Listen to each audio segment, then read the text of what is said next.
Welcome, everybody, to this edition of In Conversation With, a series of programs presented by the Council of State Archivists that focus on contemporary and issues shaping the work of state archives and records management programs. My name is Ann Ackerson, and I serve as the Communications and Development Director for the Council. COSA is now in its third year of hosting In Conversation With, and as in previous years, we'll continue to examine issues in three broad topic areas. The first is diversity and inclusion. The second is the workplace here and now. And the third area is the future of work and the workplace. I'm joined today by Valencia Johnson, Archivist for Student Life at Princeton University's Seeley G. Mudd Manuscript Library, and by Dawne Howard Lucas, Technical Services Archivist for Collection Management at the Wilson Special Collections Library, University of North Carolina at Chapel Hill. Welcome to both of you, and thank you so much for being here. We'll be discussing the unfolding landscape of reparative description, also called conscious editing or ethical description, and it's a topic of great interest to many COSA members, as well as to the larger archives, library, and museum fields. In fact, conscious editing was the topic of COSA's monthly webinar in May of 2021 with Dawne and two of her colleagues. And you can find that recording in COSA's YouTube channel. And you can also find all of our In Conversation With recordings at the COSA YouTube channel as well. There's been a quickening drumbeat around the topic of reparative description, conscious editing, ethical description. But the fact of the matter is that these aren't simply buzzwords that have happened to capture our professional attention in recent years. In fact, there's been activity going on in these areas for many years. It's critical that this work is seen not as an activity that an institution just jumps into, but that it's an intentional activity that requires commitment from archives leadership, it requires a commitment of institutional resources, and it must be grounded in the institution's values. But before we jump into talking about the commitments and the challenges of reassessing the approaches and the language that we use for describing our respective holdings, I'd like to ask each one of you to tell us a little bit about yourself and your career journey. So I'm going to turn to Valencia to kind of kick off that discussion. Thank you for inviting me to be in this space. I'm really excited for our talk. I come from museum studies through Baylor, and I got my postgraduate fellowship at Princeton, and I've been there for 5 years. I came into archivalship through a seminar class that I took, and I just fell in love with being able to touch the material and have visitors also touch it and see it and interact with history in just a different way than you typically do in museums. And so as archivist for Student Life, I get to work with undergraduate and graduate students at Princeton to archive their lives outside the classroom. And so I'm building initiatives for records management for their organizations and oral histories to capture those more day-to-day activities that they do, and showing them how to preserve their digital material. So that's me in a nutshell. That's great. That's a lot of nutshell there. I think you're doing a lot of different things. Dawne, how about you? Yeah, hi. I'd also like to thank you for inviting me to be here today. And so I grew up in Southern Virginia. I have received degrees from in history from University of North Carolina at Chapel Hill, which is where I work now, and public history from NC State University in Raleigh. And I was, so I focused particularly on American history and the history of the American South. And then after graduate school, I spent roughly the next 11 years working in archives with a focus on the history of health sciences. And so, after I took my second job in that area, which was at UNC's Health Sciences Library, I figured that was pretty much my niche, history of health sciences. Sciences. But then the materials from the Health Sciences Library were moved over to Wilson Library, where I am now, in 2018. And so now I'm often still called upon for expertise in health sciences, but I work with all the collection materials now. And Wilson Library has a particular focus on history of the American South. So here I am again. In 2019, the Wilson Library began its Conscious Editing Steering Committee, which was tasked on to give guidelines for reparative description for Wilson Library's collections. I was appointed to that committee in July of 2020. I became the co-chair in January of 2021. We sunsetted that committee recently with the publication of our guide to conscious editing at Wilson Special Collections Library. And I am now a member of the Reckoning at Wilson Coordinating Committee that is looking at reckoning aligned activities more broadly across Wilson Library and not just on description. So that's me in probably a bigger nutshell than you were asking for. Thank you. Thank you. As I mentioned in my introduction, reparative description, conscious editing initiatives don't just happen out of thin air. It really is a process and of course needs to be a thoughtful one. And so I'm curious to know how, if you would share with us how important the articulation of a framework for this work is. And when I'm thinking of framework, I'm thinking of things like definitions, guiding principles or values, that kind of thing. And how important really that all is to an initiative being successful. Dawne, could you kind of kick us off talking about that? Yeah, sure. So that is all very important because you want to make sure that people understand what you're doing and why you're doing it and what you're trying to accomplish. So here at Wilson Library, so I use the term conscious editing, and I'm gonna read from a piece of paper what our definition is, so I make sure to get it right. So we define conscious editing as an ethos of care employed in the development, composition, and ongoing refinement of texts and non-textual presentations of information in the library. And so it was initially developed to address problematic language in the description of our archival collections in finding aids, but it can be applied more widely, through, for exhibits or other aspects of the library that people will encounter. And we do have defined values. If you look in the Guide to Conscious Editing at Wilson Special Collections Library, which I mentioned earlier, we have defined 4 different values. We have an ethic of care / people first. And that is a commitment to collaborate with people within and outside of our institution to ensure that their information needs are addressed, and recognizing that their needs may not align with our present understandings or institutional goals. Accessibility, we create and continuously refine texts with language that is plain, direct, nuanced, and humane. And we acknowledge that whatever changes we make right now, we maybe, we didn't get it right and we might have to go back and do more later. So it's an iterative process. Honesty and transparency, we commit to clarifying oppressive and racist distortions of the American South's history and culture.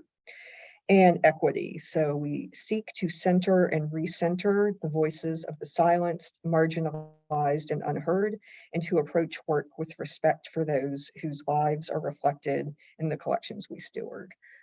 So we present that to make sure that people understand where we're coming. So Valencia, Princeton and your library don't use the term conscious editing. Is that right? Correct. We use reparative and inclusive description. Our processing team, and which is adapt, archival, description and processing team, because we like our acronyms at Princeton, decided to go with inclusive and reparative because organically there was a reparative project that came up through our manuscripts division about slave records and changing and putting humanity first in those in that description. So instead of saying slaves, we use enslaved persons, and we call out the owners as slavers. And so that was the reparative. And moving towards the inclusive part, we wanted to speak to not only the past, but also the current work that's being done and the future work that's being done. Like Dawne said, it's an iterative process. So we know that it's going to continue after us. And that's kind of the goal of archives, is that we continue to evolve and be better with our language. So are there additional things that you'd like to add, Valencia, regarding the framework under which you all work? We are lucky to have support in a framework that was driven both from the top down and the bottom up. Like I mentioned before, there were projects that were happening organically in the department since 2016. And then we were formalized into the archival description team. And then from that team, there was an inclusive description working group. We really like narrowing down who's working on it. And that makes the project kind of easier to manage. When you have a smaller group of people, you can focus a little bit more on what specific subject area you're going to tackle first, because I think it's always important to have a priority and know that it's going to be long work and know that you can't do everything at once.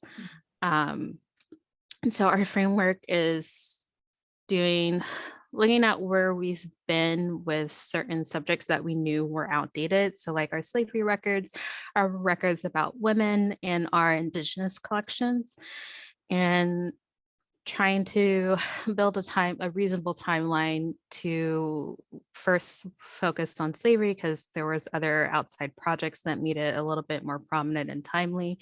And then setting up for the future about these longer ongoing projects, like finding women and putting their names instead of just being described by their husbands.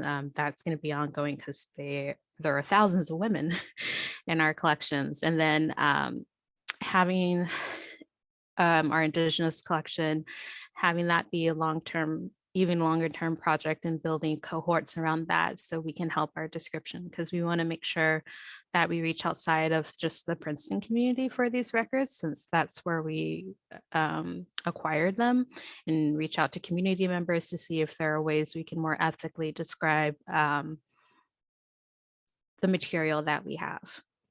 Mm-hmm. So getting back to the definitions for a second, what comes first when an institution, a department is starting to think about addressing some of these issues? Is it defining what it is that you want to do or need to do and putting a label to that? Does that come first, or is it the collections that need addressing that come first? You know what I mean? Does one inform the other as to what the initiative is called and the definition that's given for the work? Yeah, I think both happen at the same time. Having those collections and needing enhanced description over for them, and then figuring out that the description is really being more inclusive or reparative, and then working from there at the same time to build a wider effort. And because you're realizing that it's not just one collection, it's 20, and then it snowballs from there. And so then really like taking a step back and defining what the work actually is and what's going to take to accomplish your goals, and what your goals even are. And so how did that work for you, Dawne, and your colleagues? Was it the definition of conscious editing came first, or was it looking at the collection that informed the definition that you created? That is a really good question. And some of this predates me being at Wilson, but I do know a lot of this work began because people had pointed out that we had collections that, described people in very laudatory ways for their contributions, to the university or to the state of North Carolina or the town of Chapel Hill or whatnot. But we did not, it wasn't clear what their role was in upholding white supremacy. And so a lot of the effort of what we've been doing started by going back and saying, oh, we should really make sure that this person's role in history, like we should point out how they were upholding white supremacy and they weren't just, this fantastic person with all of these accomplishments. And so that I think was being done, kind of on an ad hoc basis as we saw it or as it was pointed out, that we would go back and do some redescription on those collections. And I think really the definition of what we were doing came out of that. Now, our focus is really our slavery era collections. We have a lot of them. We have approximately 700 slavery era collections that need redescription on some level. And so, our focus, that doesn't mean that we're no longer focused on,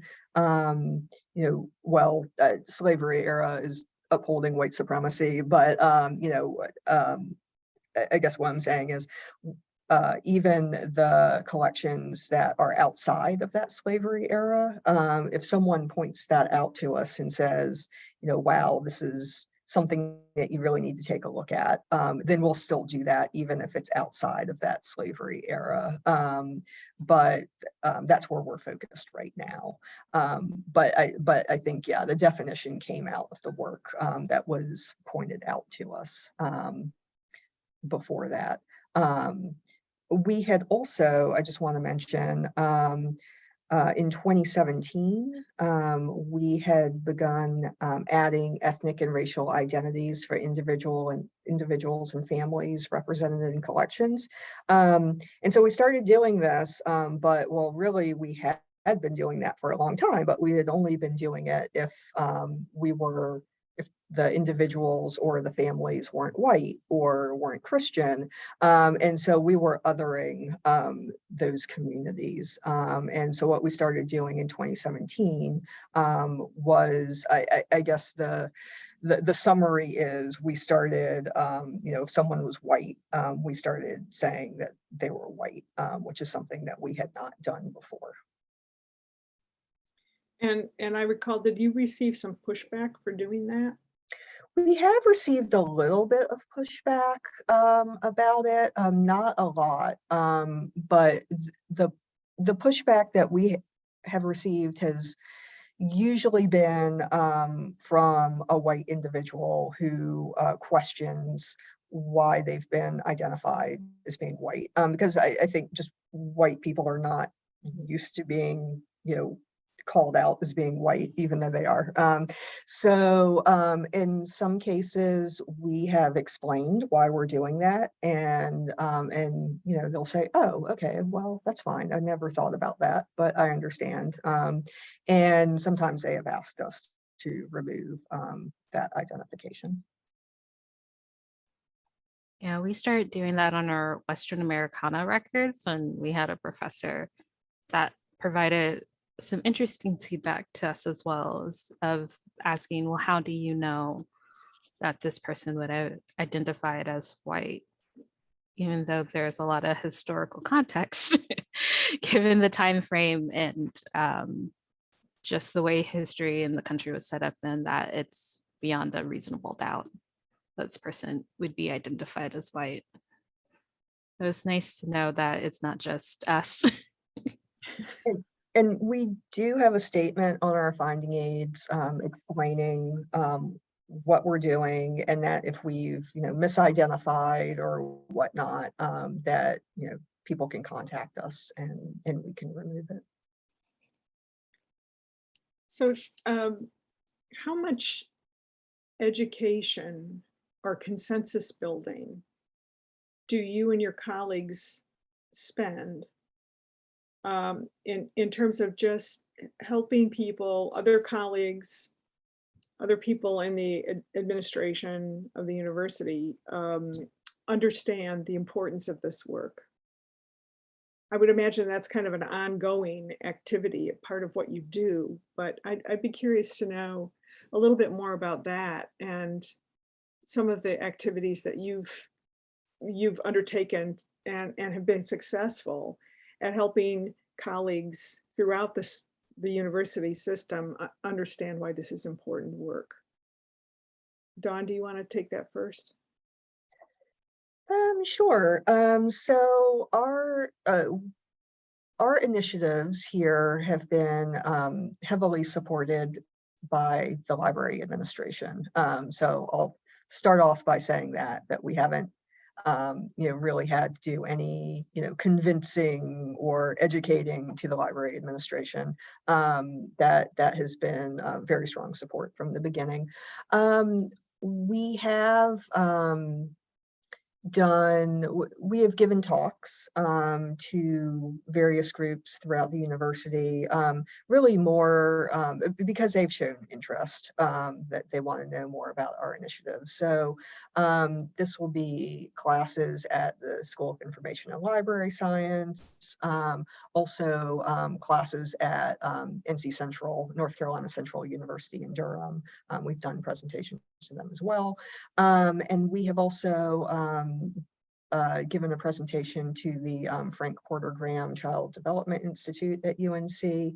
I feel like we're not, we're not really trying to force this on groups that aren't interested in hearing about it, but our work is known by various groups at the university, and they will ask for more information. And then also just other institutions in the area throughout the country will ask, what work they've heard that we're doing work here, what are we doing? And we're happy to talk about what we're doing here. And how about for you, Valencia? I hope I'm not overstating this, but I think Special Collections, our archival team, we've been kind of spearheading the way to a more inclusive description overall, and it influenced the wider library through our work. We were the first unit to put out an inclusive description statement that we based off of temples. We had suggested corrections, button feature to allow outside researchers and staff to give us suggestions on our finding aids, and that has now morphed into a I forgot what we call it, but it's the feedback feature for reparative description work. And so it's a separate button so people know that this is to remediate some description that they find harmful content. That's the button soon. Oh, hey, that's really interesting. Do you do that, Dawne, as well? So that the users can, share their thinking? Yeah, so that's something that we would like to do at some point. We do not have that integrated in. We don't have a button. It would be cool if we had a button. But what we are working on right now is a statement. Both we'll have a short statement that will go in our finding aids that will then link to a longer statement about our work. And we will invite people to give feedback. Right now, just email this email address. We don't have a button right now, but it would be great if we had a button. Valencia, do you get a lot of input that way from users? So we do on the suggested correction still, but it's mostly coming from staff. For the reporting harmful language, we just launched it at the end of the semester. So we haven't had a lot of traffic on that one yet. Yeah, I mean, I think that's a kind of a great idea that certainly I would think a state archives could incorporate on its website. And I also wanted to ask you, Valencia, about this inclusive description statement. Is that available on your website? It is. Okay. It'll be findingaids.princeton.edu/archival_language. And like I said, we were inspired by Temple's University's statement on potentially harmed language and archival description and cataloging, and Michelle Caswell, Dax, and also the Archives for Black Lives in Philadelphia Anti-Racist Descriptions Working Group, Anti-Racist Description Resources, which coincidentally, a lot of the Princeton archival team were part of that working group and wrote those resources for folks to use. And we have a link to that on our website where we've started a list of resources on reparative description and conscious editing. And the guide, Dawne, that you've mentioned, that's there. The work coming out of Philadelphia that you've been involved with, Valencia, that is there as well. I invite both of you to take a look at that page and add any additional, suggest any additional resources to me, and we can get them up there. I think it's important that I think that we can share across all archives, and that I think that a lot of the state archival community is going to be really interested in these resources as well. Are there any other? Oh, I know what I wanted to ask you, Valencia, and that is that as the archivist for student life, are you and your colleagues, I don't think training is the right word, but making all the student groups that you're collecting information from aware of how to help you in this process? I'm not sure that I'm even phrasing that correctly.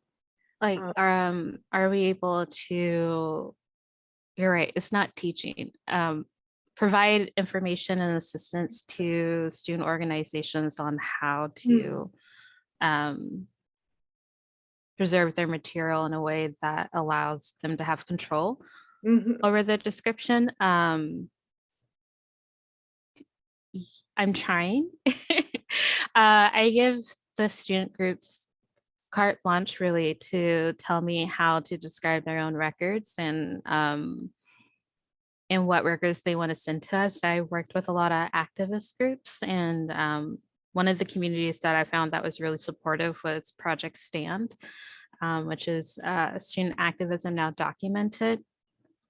And I helped write the Archiving Student Activism Toolkit, and there we really pushed to build a relationship with students, whether they're activists or recognized organizations through the university, to really show them that they have the power, and to empower them to frame themselves as they want people to remember them. And I think a lot of the times, even with non-student communities who've been marginalized and excluded, they feel like they don't belong.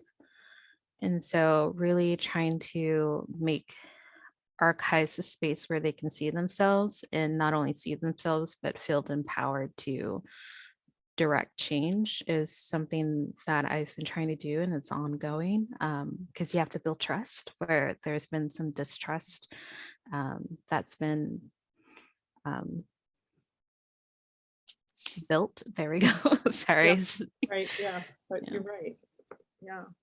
Dawne, do you face those issues as well? Are you or other members of the team are working with contemporary groups with their records and sort of informing them or educating them about the importance of description? Or Um, yeah, it's a little outside of what I do, but I do know, I'm just thinking of one example. There is an oral history initiative within our university archives, and they have been capturing, people's, like, how people identify themselves. So whether that is their pronouns, their gender preference, whatever, however they identify themselves, they're capturing that, and we're making sure to record that, both in our um, online, our digital collections repository, and in the finding aid. Mhm. I think that's kind of really interesting. Oh, I'm sorry, Valencia, go right No, ahead. I'm sorry. I was gonna go off of what Dawn said of like the people being able to describe themselves, and that made me think of also like educating people outside the profession that there's a difference between donor supplied description and archivist supplied description. And what we're really trying to focus on is that archival side when we're repairing description and providing a little bit more context for the modern researcher on why things may be described the way they are in our finding aids, because we do want to still respect how the donors describe their own material, and then working in the current day of helping potential donors shape themselves and be able to feel empowered that way. And I should add, I'm sorry, I didn't think about this before. We do have, for donors, we have an identity form that curators can give them to fill out, to make sure that we are identifying people the way that they want to be identified. I think sometimes it gets filled out and sometimes it doesn't, but we do have that option as well. Mhm, mhm. Can I? Oh, I'm sorry. Go ahead. I'm so sorry. That sounds so cool, Dawn. Would you mind sharing that? Yeah, I can do that. Yeah, as both of you have been talking, I'm trying to think about how this part of the discussion is applicable to state archives who routinely receive the records of state agencies. And I know that many state archives do training of those people in the various agencies that are responsible for records management and making sure that the records get transferred. And I'm just kind of wondering, and I'm sure if some of our members watch this, they'll be in touch with me to say, and you need to know this. But just wondering about, yeah, the descriptions that state agencies use for their own records. And I don't know the answer to that. I'm just sort of musing on that. So, but it's a question I think I want to ask some of our members to find out more. Are there any other sort of glimpses that you'd like to share with viewers about how your institution has been approaching this work, whether it's, from the positive side or the challenge side, and any thoughts about any of that? Um, Go ahead, Yeah, whoever wants to kick I'll in jump first. in. Sure. Um, One of the positives is that our department is really supportive. And so 20% of our processing time is spent on the inclusive description work that we're doing.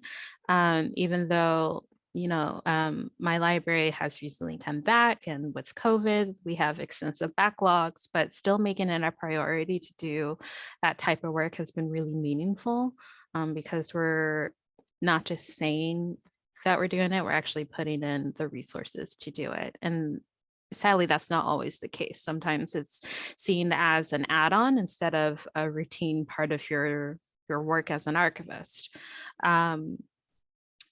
One of the challenges is making sure that we get all stakeholder feedback and that we respect the perspective that they're coming through. We are trying to move towards non-English language finding aids for our content that is originally in primarily in a different language. And having those feedback sessions, we're realizing that, you know, different stakeholders have different perspectives on these things that are all valid, but how do you balance that? And how do you make a decision is something that's really challenging and comes with really interesting conversations about how to rectify it. Mhm. Yeah, I would agree. The how do you make a decision is a challenge, and how do you know, how do you know when you've made the decision and you can stop trying to make the decision and actually implement the decision? So that is a challenge. We also here, this work is prioritized. It's not just an add-on. It's prioritized both with the reparative description. So as I mentioned, right now, the primary focus is the slavery era collections. And just for new collections coming in, we are prioritizing collections from, underrepresented communities, over other collections. And also trying to go back and provide more description for collections that they might have finding aids right now, but there's not very much description for them. And so, if it's, from someone from, an underrepresented community, we want to make sure that we are doing a better job describing those collections than we sometimes have in the past, for various reasons. And yeah, so right now it really is a focus of our work. And it's not to say that we're not doing anything else, because of course we are, but it is something that is written into all of our goals and an expectation that we'll do it, which is great, because I think, it's really easy if that's not put in place, that it does become an add-on, and that's not what we want. Right. It needs to be completely integrated Right. into Yeah. the work all the time. Yeah. I think that this is very energizing work. And so I would love for you to talk a little bit about what gets you jazzed about it and want to work in it and get up in the morning and go to work and do this work every day. And Valencia, why don't you start us off? I think it's being able to connect students to their own histories. So part of my inclusive work is surfacing students' lives, not lives, but student activities and collections that they may not look at. So like provost records, the president records, and showing them that the student population has been active and has had a voice within the archive, but really making sure that there's a solid connection so they can have that institutional memory themselves. And also just getting to know our collections better when we're doing that reparative description and being able to bring that into the classroom, because sometimes we are, our archivists are invited into seminars and,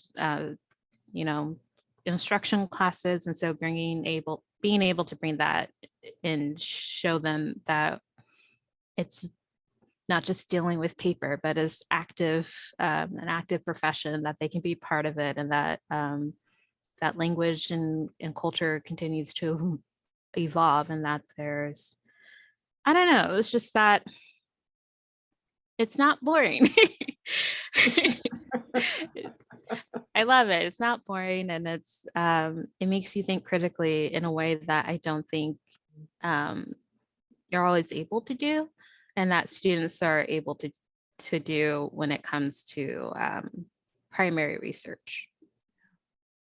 Sorry, that was a long answer. No, I think that was great. How about you, Dawne? Yeah, I have to say, Valencia, I agree. I think there's a surprising amount of critical thinking that goes into this work, that it's not just like, oh, replace this word with this word. There's more thought that goes in it than that. So, we know based on feedback that we've received either from people at UNC, like students, or from the work that people have done at other institutions, that this work is needed, and honestly, it's the right thing to do. And I feel, there's a lot of things going on in the world that might be, unfair, unjust, otherwise just not ideal, I guess, to put it lightly. And you're like, oh, what can I do to really, make an impact on these things going on? And this is something that archivists can do. It's not going to solve all of the world's problems, but it is, actionable work that we can do. Yeah, definitely. Yeah. So in thinking about giving advice to state archives, what are some of the top tips that you would offer, not only to state archives, but institutions generally, that you think would be most helpful to those institutions who are thinking about getting an initiative underway? And Dawne, I'll let you kick that off. Yeah, I would say, define what you want to do, identify the problem that you're trying to solve, and, and figure out how, to solve that problem in the way that scales to your institution. So, some institutions are smaller and have fewer resources than other institutions. So you might look at, you know, a plan that another institution has implemented, and you're like, there is no way that we can do this because that there's way too many resources that we don't have. And it doesn't mean that you can't do your own project. You just need to, scale it to what works for your institution. And then also keep in mind that, yeah, this is all iterative. There is no magic wand that you can wave and have it, oh, we have repaired all of the description and we're done and we're moving on to the next thing. This is slow work. It's something that will happen over time. And you might find that, you will make a decision and you might have to go back later and address that and realize like, oh, maybe that wasn't the best way to address it. And I guess on the one hand you hope that doesn't happen, but just keep in mind that it might. And then I will also say, just myself, being a white person, that I think there is some sometimes some discomfort of like, imposter syndrome with doing this work. And so for that, my word of advice is this is everyone's work. And that this can't happen. It would be, unfair, and also just not realistic to say like, oh, we can have other people solve these problems. Like, who am I as a white person to do this work? It's everyone's work. And so I would just, if anyone's feeling uncomfortable about doing it, we're all in this, we're all in this together. I think that's great advice. Valencia, what about your suggestions? Piggybacking on the discomfort, I would say read. There's so many articles and compilations of resources that are out there and available that have been written by archivists of color and archivists of other marginalized communities. that can help support you through your journey to do this. It won't give you all the answers, but it'll give you a foundation rooted in theory and practice. I would say always have solid reasonings behind the decisions that you make, and not be afraid to make mistakes. Like Dawne said, sometimes you're going to get it wrong, but at least have a rationale on why you did the why you came to the decision you came to, so you can understand yourself and make a different decision based off of the feedback that you received. I would try to advocate to get more resources. And I know that we're already advocating for that in different ways, because I feel like everyone's short staffed and pressed for time and money. But really try to hammer it into people above you and below you that this is work that is worthwhile. But there needs to be money and resources behind it. I know that a lot of institutions had that push in 2020. And then just, I'm hoping that there's still momentum and resources behind that initial push. Another one is to have a plan. You definitely want to have a plan, even if it's like half formed. That's a good starting spot. It's going to change over time anyways, but like at least have a direction so you can point all efforts towards it, and you don't have these silos of people doing different things. You can work towards a common goal. And just don't put a lot of pressure on yourself to go into a certain timeline, because like Dawne said, it is very slow work. Princeton started in 2016, and I don't think we had a formalized working group until about 2 years ago. And then COVID happened, so we were away from our collections. And so it takes a lot of time. And even though it takes a lot of time and a lot of effort, it's needed. So don't be discouraged, and, read, write, contribute back to the community and share your experiences, because even if you're doing a small project or you're on a team across state lines, it's useful to someone, and it'll be useful to, if it's useful to you, it'd be useful to other people, basically. Do either of you recommend working with outside advisory or community groups to help inform your thinking? Yes, this is not something that I am personally involved with, but other people in my department, they have been doing interviews with community members, so people outside of the institution, I think primarily who do genealogy work, have been talking to them to get their feedback. But honestly, a lot of the feedback that we get is, within the academic institution. We're a public university, and yes, we're at an academic institution, but we serve everyone in the state, not just people affiliated with the university. So that has been incredibly helpful to get their feedback as well.